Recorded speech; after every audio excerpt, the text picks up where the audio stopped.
Chakradev, Giant Masters. Eventually, if you grow, you will realize that there is no difference between a spiritual life and a beautiful life, a life that everybody wants to live. What it boils down to is you have a decision to make, and it's not what your career is or who you want to marry or anything like that. The big decision, which very few get their head around, is do you want to live your life here on this planet by making up what you want and what you don't want, and then trying to make it happen?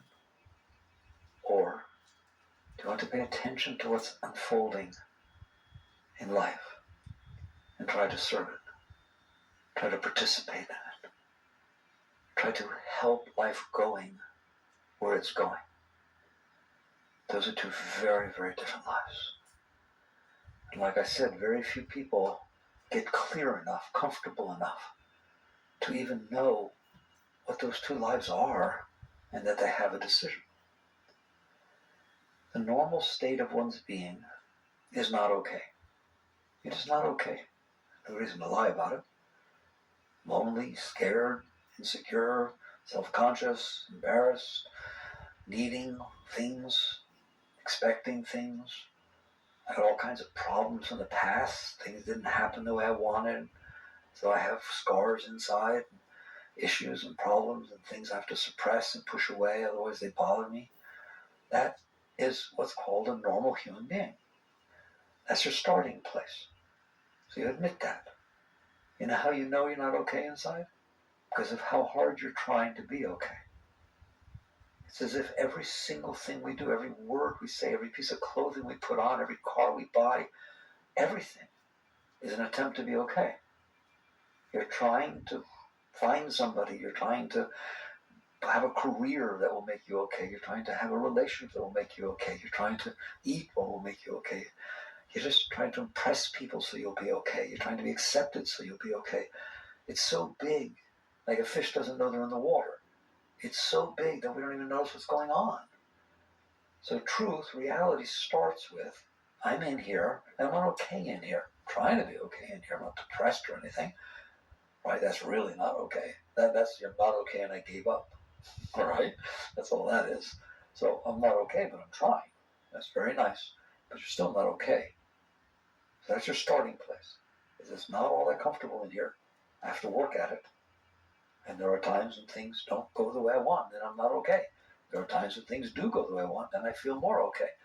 But there's this constant pressure, this constant need to make things be the way I want so I can be okay, and to make things not be the way I don't want so I don't be not okay. All of that sounds so rational, but what it misses, what the Buddhists say the root, it misses the root, which is I'm not okay. If I need things to be a certain way for them to be okay, then I'm not okay. If I need things to not be a certain way so I don't get worse, I'm not okay. That's the starting position. So there's nothing you can do about that. That's the starting position. What you can do something about it, what are you going to do about it? What are you going to do about the fact that you're not okay? It's like, hey, you have to start off by admitting you're an alcoholic. You have to start off by realizing I'm struggling in here. It's tough. Even when I do well, I worry. If I meet somebody, I worry that I'll say something wrong or that they won't like me later or whatever it is. There's this constant not okayness. The Buddha said it. The first noble truth of Buddha is that all of life is suffering. What does that mean? I'm not okay. He didn't mean, someone's cutting your arm off, it hurts a lot. He just said all life is suffering. In other words, we have to struggle. We have to try to be okay. So how does one go about trying to be okay? It's a perfectly normal thing. You want to be okay. Why would you not want to be okay? Just like your body wants to be healthy, your psyche wants to be healthy. You in there want to be happy and healthy and whole. Perfectly normal. But you're not. It's not that way. So we struggle. When you get clear, you start with that. Okay, fine. I see there's issues in here. How am I going about my business of trying to be okay? That's the only thing I want to talk about. It's your business. There are two ways to do it. And like I said, it's not whether you want to be a doctor or a lawyer, whether you want to get married or not. Those are not the choices. Those are not the choices. That's way too little. The choice is, do you want to continue letting your mind make up, because all it's doing is just making up what you think needs to happen outside for you to be okay, and making up what better not happen outside so you don't feel worse. Those are not inherent things in the nature of things. What makes you happy makes him sad. What made you happy yesterday makes you miserable today. It can change. It's not that the thing outside inherently has a nature to it that makes you good or not. It is the fact that you've had past experiences and they've left impressions on you. That this particular type of thing makes me okay, that particular type of thing makes me not okay. If you had a different past experience, believe it or not, you would be different about it. It is just an impression that got made upon your mind because of a past experience you had. If when you were in 12th grade you dated a redhead and it was just the most perfect relationship, and then he or she moved away because the parents left and you didn't even have one fight, then you like redheads. They're very special. If, on the other hand, you got really taken around the block by a redhead, then you have, a tendency away from you. You have a proclivity against this sort of, no, I ain't going out with a redhead. I did that before. You do talk like that. Do you understand that? You need to understand how stupid that is. Because the redhead you went out with has nothing to do with the one you're about to go out with. Period. Nothing. Zero. And that's true of every single thing in your life. You've had these past experiences. Maybe they happened in California. Maybe they happened in New York. Maybe they happened when you were 6. They took your blankie away. It was blue. Now you don't like blue. Or you do like blue. I don't know. But you got something going with blue, don't you? So it's all very simple and easy to understand. You are in there. You've had these past impressions. And one life you can live, talk about the other, one life you can live is sort of like by default, permit your mind to create these tendencies and preferences and concepts and views and opinions and hopes and dreams and rights and wrongs and likes and dislikes. All that's mental stuff. Create that based upon your past experiences. If you grew up in a Jewish household, then Judaism is right. If you grew up in a Catholic household, then Catholic is right. Or if it was pushed on you that Judaism, you don't have nothing to do, you don't have to do Catholicism. It doesn't matter. The point is these past impressions have totally run your life. You're not making any decisions for yourself. These impressions have been left upon you. Now events start to happen, and they stimulate those impressions, don't they? You start to feel good about, I'm so attracted to him. I don't even want to know why. His glasses look like Uncle Charlie's, and he was really neat. There are reasons for this, and it's not chemistry, right? It's just past impressions that take place, and they leave them inside of you. It's just such an important thing to grasp, because it's running your life. If you're not careful, these past impressions will run your entire life, and they have no meaning. How can they have meaning? You could have had a different impression. There's nothing special about the impressions you've had. It just happened to be where you were looking at the time. I always tell everybody, here's a story. When you were 6 years old, you were riding in a car with your sister in the back, and your parents are up front, and you're driving down the street on a highway, and there's been a major accident up ahead. And you kind of like turn your head and look out the window, and you see something terrible. Someone's been decapitated or something. And it's like a traumatic thing to you. You get all weird. You do that moment forward, and you don't want to drive. You never drove. You never got a license. You never did anything. You're scared. Could it happen? It's called a traumatic experience. It made a really deep impression on you. Now I want to know this. At that moment, when that accident was up there and that car is driving by, at one moment before you turned your head to the right, your sister said, hey, look over here. And you look the other way. Now your life's totally different. Totally different. You're a race car driver. You grew up like, that's offensive to me. That's some random thing that you're looking one way versus another way, and all of a sudden your whole life is different. That's not a meaningful life. That's some random stuff going on there, isn't it? That child didn't get to decide what his life wants to be. It was decided as he turned his head to the right or the left. That is insulting, isn't it? Come on, we're the highest species on the planet. There's something drastically wrong with that. And I'm telling you that's true of every single impression inside of you. It could have happened a different way. Maybe your parents didn't get divorced.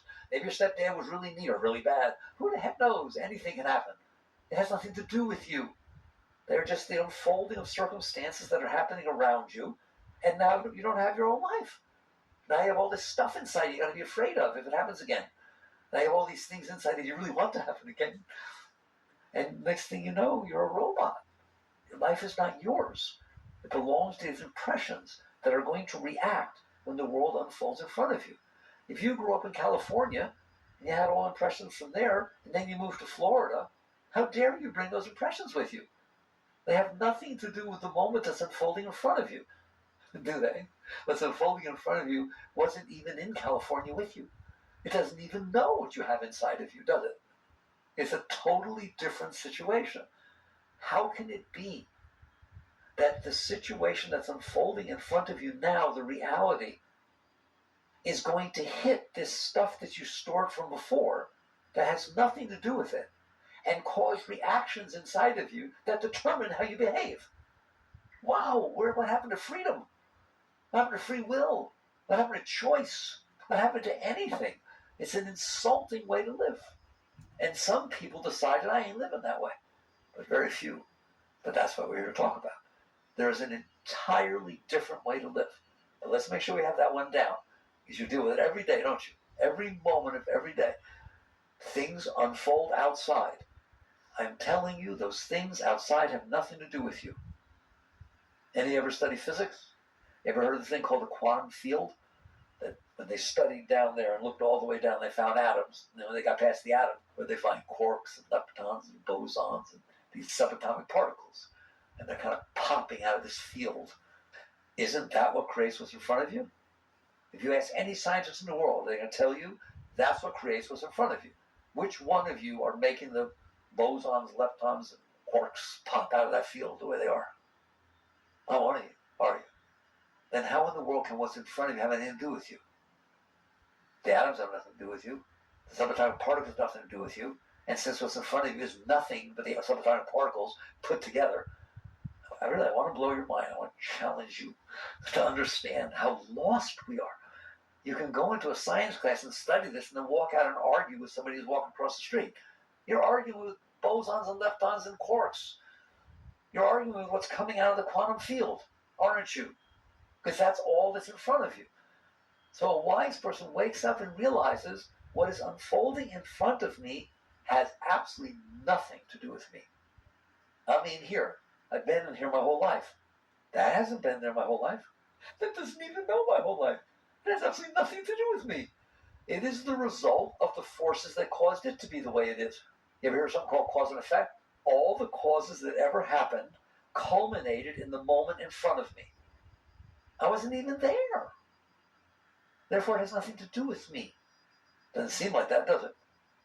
It seems real personal, doesn't it? It really gets you upset. It either gets you going or gets you upset. I'm telling you, that's all illusion, delusion, and error. In the yoga, in the East Sanskrit, they call that Maya. It's Maya. The fact that it seems as though that's unfolding in front of you is very personal and has a lot to do with you is illusion. It's just an illusion. It has nothing to do with you. It belongs to itself. Like, there are certain people here tonight. There are reasons that every one of you are here. And there are reasons why the other 7 billion people aren't. We could study every one of them, find out why they're doing what they're doing. And study your past and everything and find out why you're doing what you're doing. It has nothing to do with me. Oh, more people are, all less people here. Oh, and so-and-so here. What are you doing? It has nothing to do with you. So to take things personal is absurd. It's also very difficult, isn't it? Walk around this world taking everything personal. So this difference between the impressions you've had over the course of your life, those are very personal. Only because you had them. They weren't personal when they happened. They were like everything else. But the fact that they happened to you means they're your impressions. They're your experiences. And so those are the impressions you had, and now you bring them with you for your whole life. 20, 30 years later, what mommy did when you were 5 is still affecting you. It shouldn't even be in there. It's over. Why are you carrying that in there? What happened to you when you were 5? What's that got to do with what's happening? No, nothing. Absolutely nothing. So one life is you have these impressions. You're going to have impressions. They're going to unfold in front of you. You have these impressions. They leave impressions on your mind. And now you build this whole model inside your head about what you like and what you don't like and how things should be and what's acceptable, what's not acceptable, and everything, right down to the tiniest detail. I liked him a lot. Then he showed up in a bow tie. Are you kidding me? Oh God, I would have got a bow tie. There you go. You just left your soulmate standing on the street corner because he had a bow tie on.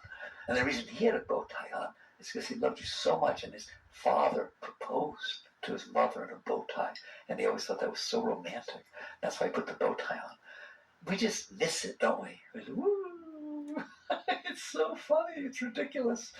Therefore, someday you wake up, I hope it's now, and you realize what's going on inside your head is ruining your life. Because you're walking into a moment that has nothing to do with you, with a mindset that says it better be the way I want, and it better not be the way I don't want. Fair enough? That's why all life is suffering. That's why. There's no way what you made up in your mind is going to happen out here. Have you ever noticed that it doesn't come out the way you want? Who's noticed that yet? You know why I know it doesn't? Because it's not supposed to. It's supposed to be what it is. It's supposed to be the result of the causes that caused it to be that way. It's not supposed to be the way you made up. You just made it up one day. I saw a movie. I liked it, so I made up however it was supposed to be.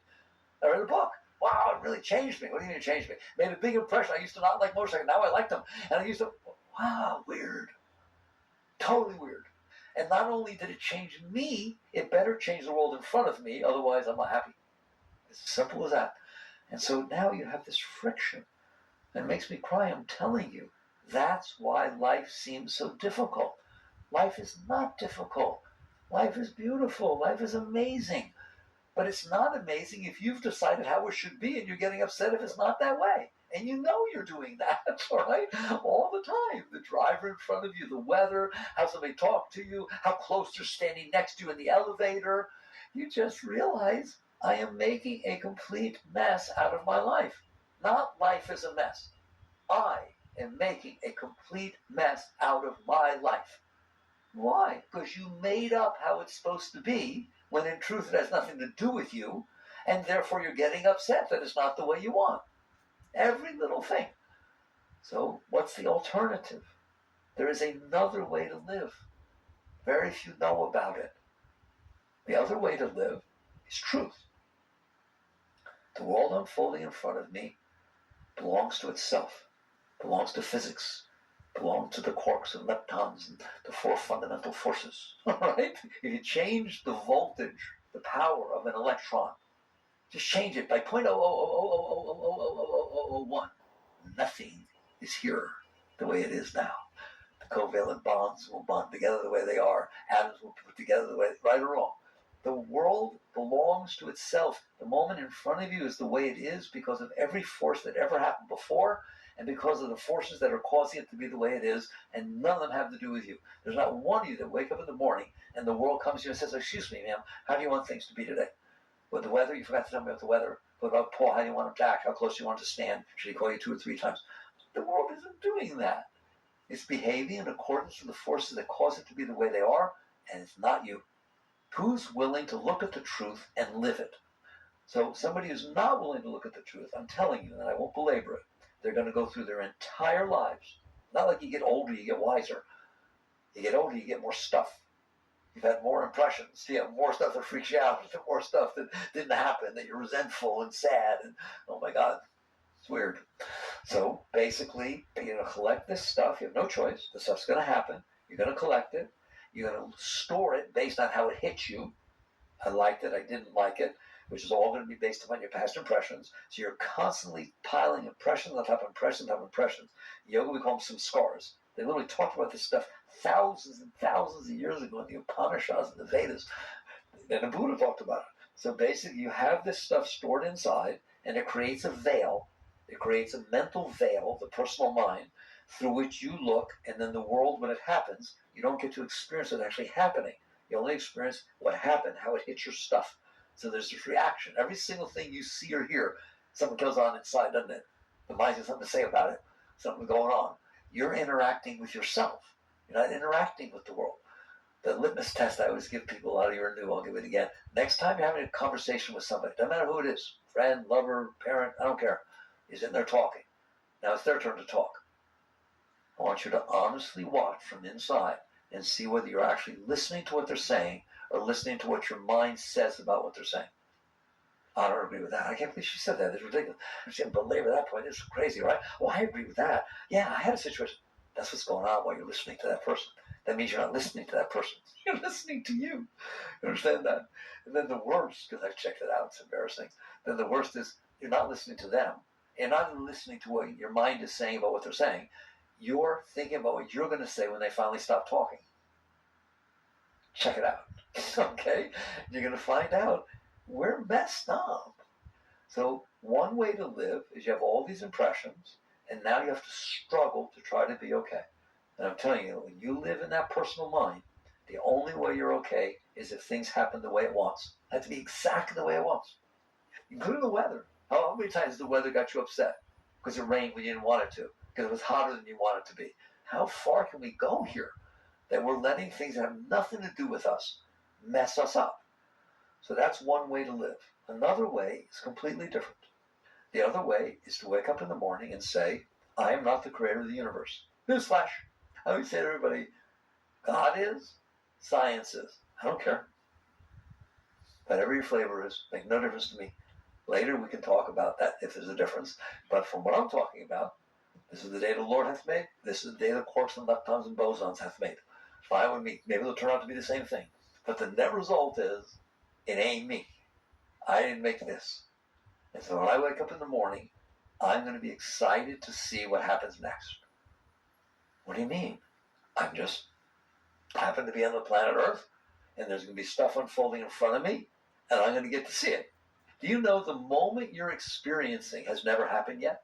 Like right now, this has never happened yet, and it will never happen again. So every single moment in front of you is a gift. It is the most unique experience that could ever happen. So instead of judging it and making it try to fit these past impressions you have, a great being, and it is a great being, is conscious and puts their awareness on the moment that is unfolding. And they're grateful that they get to experience the moment that's unfolding. Let's just start that way. And that sounds like a lot more fun than that. A lot more fun than having decided how it should be. It's bad enough you decide how it should be, but I already told you it has nothing to do with you. It's not going to be the way you want, is it? So isn't that silly? It's silly to make up how it's supposed to be when it's not even up to you to make it be that way. There's no way. We have some influence. We'll talk about that later, but not much. Maybe you've noticed. You're not the... God, when I say that, I have trouble with that. Right now, I'm experiencing the moment in front of me. I'm not experiencing the moment to my right. I'm not experiencing the moment to the left. I'm experiencing the moment behind me, or above me, or below me, or anywhere else in the entire universe. But I'm trying to influence what's going on. Well, we understand it's a whole. You understand it's all connected together. It's not like the part I see, the atoms don't touch the rest, right? It's a system. It's called the universe, an equilibrium system. So if I have no control, nothing, I don't know what's going on, 99.99999999999% of the whole thing, how exactly do I have control over the part that's in front of me? I want you to challenge you to look at that. Your mind is driving you crazy. It's just sitting there making up how it wants to be, and it's thinking it's supposed to be that way. And the answer is no, it's not. It's supposed to be the way it is. So a wise person wakes up and says, I got to do something about this crazy mind that's driving me crazy. And what I'm going to do, as a practice, I'm going to start paying attention to what's unfolding in front of me. Be here now. Mindfulness. Something's unfolding in front of me. I want to experience it. That's my starting position. Okay? But then you're going to say to me, it's very important, I'll give you your own argument back. Yeah, but what if it's not nice? What's happening in front of me? What if it's not pleasant? Yes. It is absolutely true that not pleasant, newsflash, it is absolutely true that just because you decide to experience what's happening in front of you, instead of complain about it or make up how you want it to be, it doesn't mean that it's going to be a pleasant experience. There, I was honest, wasn't I? So what's wrong with that? That's the most important thing I want to talk to you. So what's wrong with that? Things unfold. It rains on your birthday. You're supposed to have something outside. Okay, there's nothing you do about it. You sit there and realize, okay, this was not pleasant. Well, do something about it. Change your plans. Just harmonize with reality. How about if I said it that way? You're the highest species on the planet. The highest species is the most adaptable. You can live in the Arctic. You can live in the rainforest. You're amazing. You can be a vegetarian. You can be a carnivore. It's just amazing how adaptable you are. You can live alone. And some people got a whole bunch of people living with them. Other species can't do that. You're a very high species. But you're telling me you can't handle the rain? You can't handle the color red? You can't handle somebody got divorced? You can't handle somebody driving in front of you slower than you want? Oh my God, what happened to adaptability? So a wise person wakes up and says, I'm going to enjoy my life. That's the only thing I want from you. I want you to enjoy your life. You're supposed to have fun. It's a beautiful place. It's awesome. The Earth is a neat place. Why don't you go check out another planet and see if you'd rather live there? That's how you need to look at it. Don't let your mind do this. You have to learn how to enjoy the life that is unfolding in front of you. It does no good to say, oh, but I'd rather. It doesn't matter. That means you don't get what you'd rather and you miss what's happening. There is no I'd rather be sailing. Take off that bumper sticker. I don't want to see it anymore. I want to say I'd rather be doing what I'm doing. Okay? But listen to them, it's illogical. The only experience you're having is the one you're having. You're not having the experience you're not having. So if your mind is creating an alternate reality and you're lost in there, then you are missing the experience you wished you were having, and you're missing the experience you are having, therefore you're empty. That's why you feel empty. That's why you feel lonely. That's why you feel lost. That's why you don't feel you know what's going on. You don't feel you don't know what you want to do. Because you got lost betwixt and between your mind making up an alternate reality and you missing the reality that's happening. So where are you now? Nowheres. So this life says, no, I'm being gifted with the moment that's unfolding in front of me. I literally tell my mind, those of you who are into astrophysics and stuff, it took 13.8 billion years of everything to be exactly what it was for this moment to be in front of me. It used to be just these gases, thick clouds of hydrogen gas, then after the Big Bang, and they made themselves into this, just for me. And it took 13.8 billion years to get here. Heck, if I'm missing it. Every moment in front of you is a once-in-a-lifetime experience. It's not going to happen again. It's not happening to anybody else either. The moment you're seeing, nobody else has ever seen and ever will. Wow. If you want to feel special, that makes you pretty special. Remember, I'm doing all this talk for a reason. I would like you to enjoy your life. I care about you. I'd like you to enjoy your life. It's a reasonable thing. Let's say you have kids. You want your kid to enjoy the life or be suffer? No, enjoy your life. You only got one. Here it is. You know, you're born, you die. Would you please have fun in between? Will you please enjoy your life? Not be neurotic and fight with it and get depressed. All of it, every problem you have is because you decided how it's supposed to be and you get upset that's not that way. This is the alternate lifestyle. You don't decide how it's supposed to be. You're honored to get to experience what's in front of you. Respect, honor, appreciation. You look at it and say, thank you. You are better than nothing, I'll tell you that. I'm glad to be enjoying this, to be experiencing this. And you go from moment to moment, open, receptive, appreciative. Now, things are going to happen. Just because you got that way, you got open, and you're not making up what you want, there's still going to be things that happen that don't feel good when they come in. I would use the example of a rattlesnake and a butterfly. It doesn't matter if you ever saw a snake before. You get that rattlesnake coiled up, rattling, those fangs coming out. That is not a nice experience. You have a butterfly fly over here and land on you. Different things have their own nature, as the Buddhists talk about. Everything has its nature. So a rattlesnake has a nature. A butterfly has a nature. This person has a nature. That person has a nature. Doesn't mean it can't change, but when it comes into you, it will pass its vibration into you, and you will experience in accordance to the nature of what is in front of you. What's wrong with that? The universe is made of many different things. Don't you want to experience them? Don't you want to have lots of experiences? Don't you want to learn things? Don't you want to be mature at this process of life? So different experiences unfold in front of you. They come in. Well, what if they're not pleasant? Then they're not pleasant. then they're not pleasant. You know, so you're driving your car, somebody ran a light, you had to ram in your brake and spin around. That's not fun. But then they're gone and you're there. Go, keep driving. I had an unpleasant experience. It was fun. That's how it should be. How unpleasant was it? My heart was jumping out of my chest. It was really far out. Then what happened? I came to work. It's over. It's over. Then why is it still going on inside of you? Because you're not willing to let it go. That's the only reason.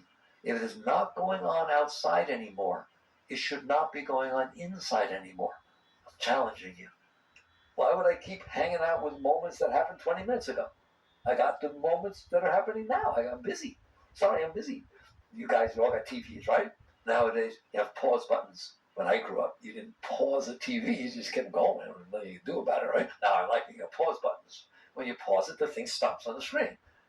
What if it was set up to where you could stop on the screen whenever you wanted? Well, you can. You got PIP and stuff like that. You know, get a whole bunch of those stop ones on the screen at the same time, and then try to watch a movie on top of that. How would that be? That's what you're doing inside. You pushed the pause button to the event that's already over, didn't you? And so it stayed inside of you. And now you have lots of those. And now you're trying to experience a movie, the movie of life, with all that stuff stuck inside your head. It makes no sense. It's a totally illogical and ridiculous thing to do. And I am telling you, you do not have to keep that stuff inside of you. How do I know that? It doesn't want to be inside of you.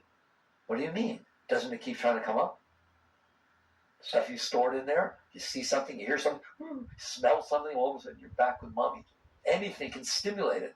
What is a Rorschach test? You don't know what that ink blot test? Well, why would they give me that? Because it makes the stuff come up. Oh, you mean that the psychologist drew the pictures perfectly because he knew what your stuff was? No, they said ink blot. It has no shape or meaning to it. But when you see it, here comes mommy, here comes daddy, here comes your first love experience. It didn't work so good, right or wrong. But whatever's in there's coming back up. What are your dreams?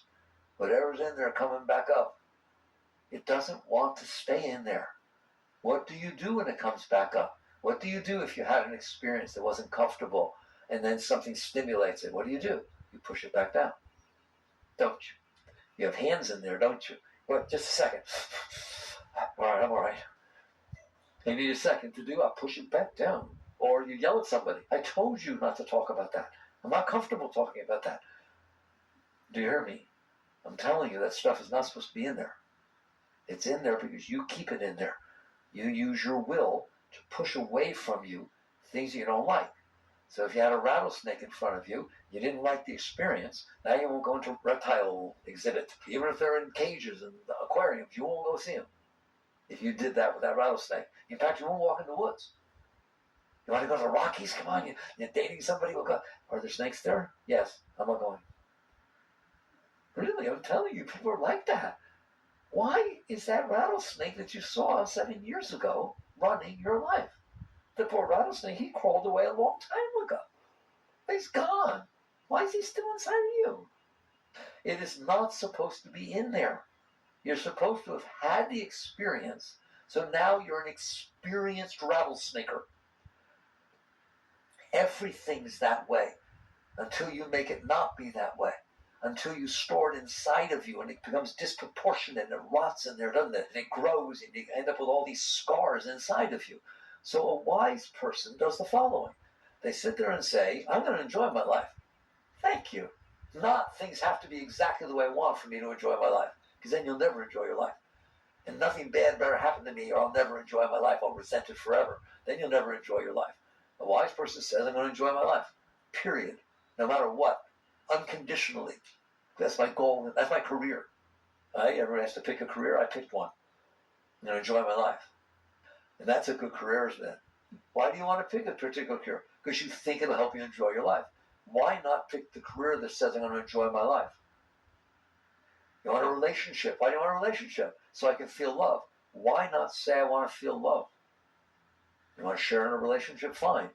But a relationship's not going to give you love. Love is something you experience inside yourself. So all of a sudden you start catching on to this. We're just playing the game the wrong way.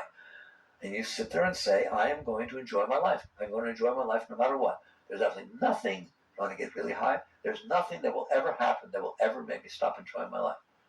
Whoa, that's high. I like that. That's strong stuff. That's beautiful. Like you make vows to each other. I want you to make a meaningful vow to yourself. If I have but one life to live, it is going to be the highest thing that anyone ever lived in the history of the world. I'm going to enjoy every single moment of it. I'm going to be an experienced liver. So basically, you come down and you make that vow to yourself. You wake up in the morning, first thing you realize is moments are going to unfold in front of me today. I am going to enjoy them. Why? Because I said so. And I'm the only one in here, so I win. Out here, there's all kinds of competition, trying to make everything be the way you want to be okay. Nobody agrees with you. You got to fight for everything, don't you? In here, you're the only one in there. Everyone is pointing right at you. You're the only one in there. If you decide that things are okay in there, then things are okay in there. It's called unconditional. We're talking about unconditional happiness, unconditional love, unconditional well-being. I am going to feel love because love is inside of me. I'm going to feel enthusiasm because I'm turned on by everything. I'm going to feel excitement and joy and let me meet every day, every minute. Okay, I'm telling you, it can be like that. The only reason it's not like that is because you're a party pooper. You go to eat something and they serve it, and it's not as hot as you want it to be. It's not exactly the size portion you want it to be. Somebody's smoking and it'll be next door. The music isn't what it was last time. You're ruining your meal. You're the one who's doing it. You're ruining your relationships, you're ruining your meal, you're ruining your classes, you're ruining everything by that mind deciding that it has to be exactly the way I want, or I am going to throw a tantrum and make myself suffer. And so instead, you wake up and you say, I'm not going to do that anymore. I'll teach you how to do it. But you wake up and you say, I am going to enjoy the reality of the moments unfolding in front of me.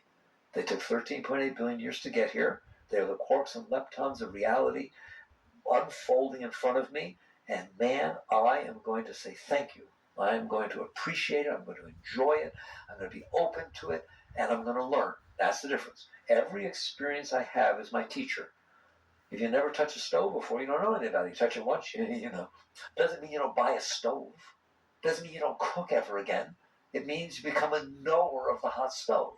If you're a knower of the hot stove, you don't have to worry about it anymore, do you? If you let it all the way in, it becomes part of your being. It's like the difference between playing a piano where you have to memorize every note and playing by heart. Once you learn it, same thing in sports. You better not be there trying to hit the ball. You better just be there. It gets ready to end, doesn't it? You better become one with the ball. That's how the great ones talk about it. They say they go into the zone. There's just this oneness with whatever's happening. I want you to live every second of your life that way. So the experience comes in, and it doesn't touch your mind. It touches you. You in there, I, without the static in between. You become a knower of that experience. I see it as rivers flowing into the ocean. It's happening all the time, isn't it? They merge right into the ocean. Experiences are flowing into your soul, into your being, and you're becoming wiser. Not smarter, wiser. It's wisdom.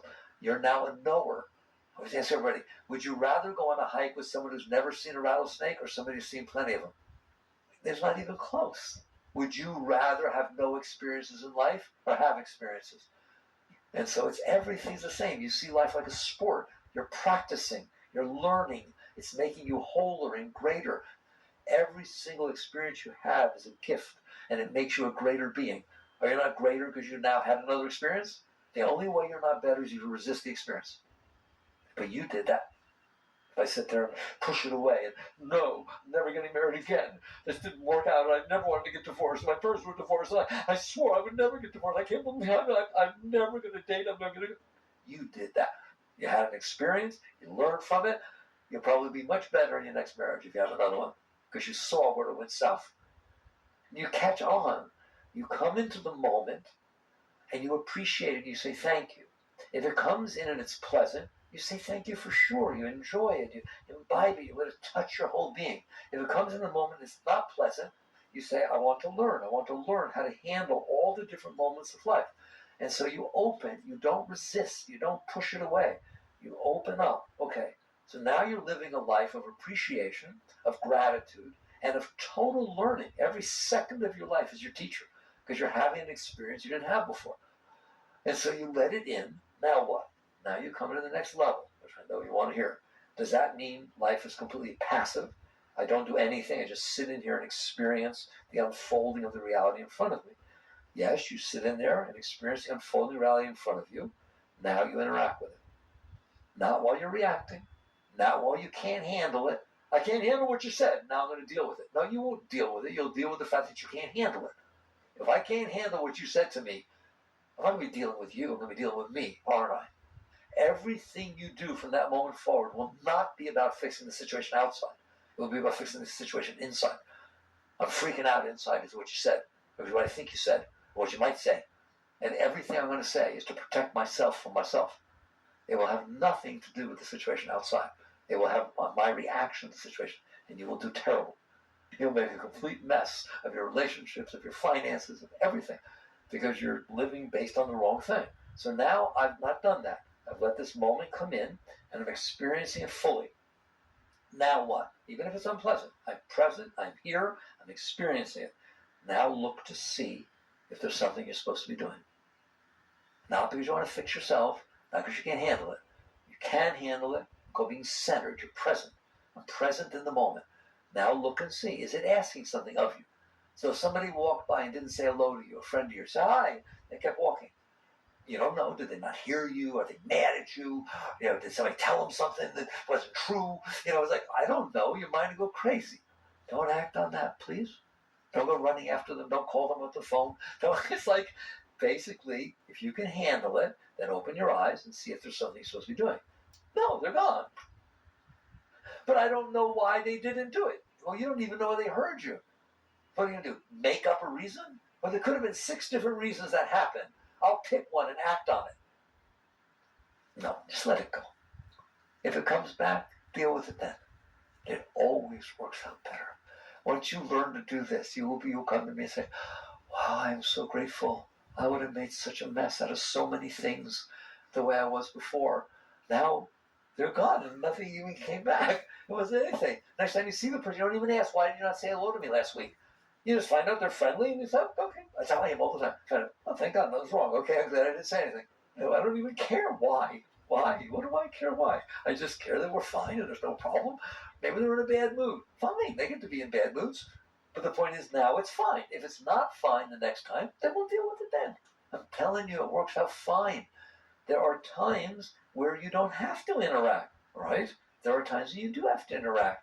Something happens in front of you. If somebody calls you on the phone, it says your kid, 16-year-old kid, was found with drugs in his locker or something like that, right? You freak out. What do I do? Why would you do this to me? Blah, blah, blah. That's not going to help the kid. That neurosis doesn't help anybody.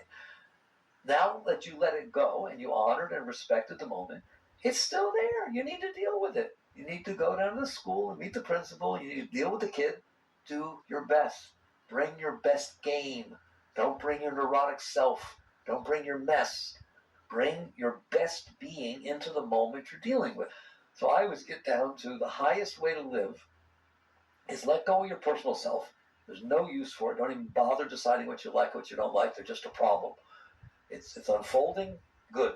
When it comes in, honor it, respect it, and then do everything you can, heart, soul, your whole being, to raise the moment as it passes by you.